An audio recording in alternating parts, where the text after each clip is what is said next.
we probably had one of the fastest AGMs on record of the association, complete, because there probably have been some that have been cut short. But in your report, the president's report, you highlighted some accomplishments along the way in your tenure of being involved in the association.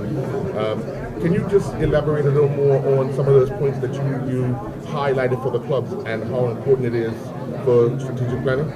Yeah, sure. I mean, I tried to paint the picture of, in 2014 we said we would do some things, and the picture I try to paint is, that we've accomplished those things.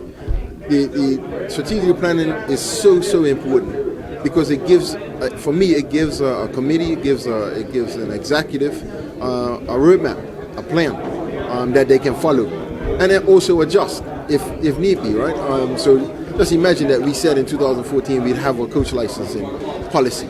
So it was a blank canvas because it had never been done before.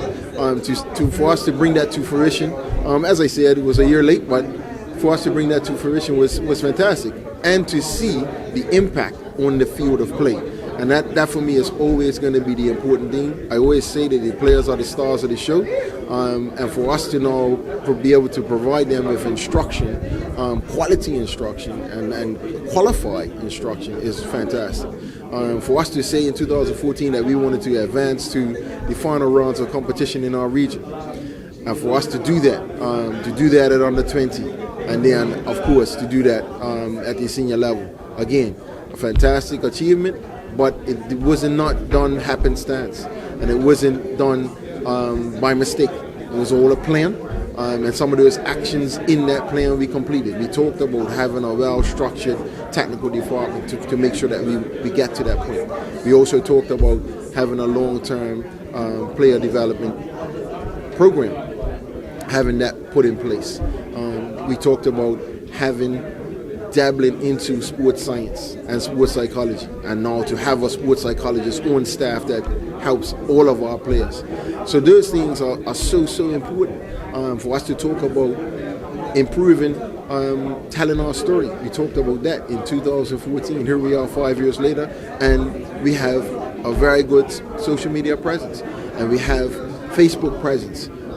We're starting to use other mediums, non-traditional media outlets, to tell our story. To have a show on Islandstats, for example, highlighting referees. Never been done before, but look at what we've done in terms of highlighting referees and then promoting refereeing as something that's so exciting. So it's strategic plan. I can't stress it enough how important strategic planning is and how important it is for us to follow that plan and adjust if required. Were you surprised that there weren't many more questions about the Best Back program? No, I wasn't surprised because I think we get together and we communicate with clubs and presidents and coaches a lot more than what we used to. And I think that the policy now, after a few years of bedding in, so to speak, I think the policy is here to stay, and I think everybody understands the policy, have had a read of it, and they understand its nuances. So I wasn't surprised at the lack of questions. Happy for it. It also speaks to the fact that we don't have too many players on the policy or banned by the policy. So it's still rewarding. You did mention you go into your last year of your first term. Sure. Unfinished business that you would like to, if this year and continue on after in the future? Well, I think we're going to put together the next strategic plan, which is the next 4 years, and we'll see. That's it. You're offering no. Not offering anything. All right. Well, thank you very much for your time tonight, sir. Thank you.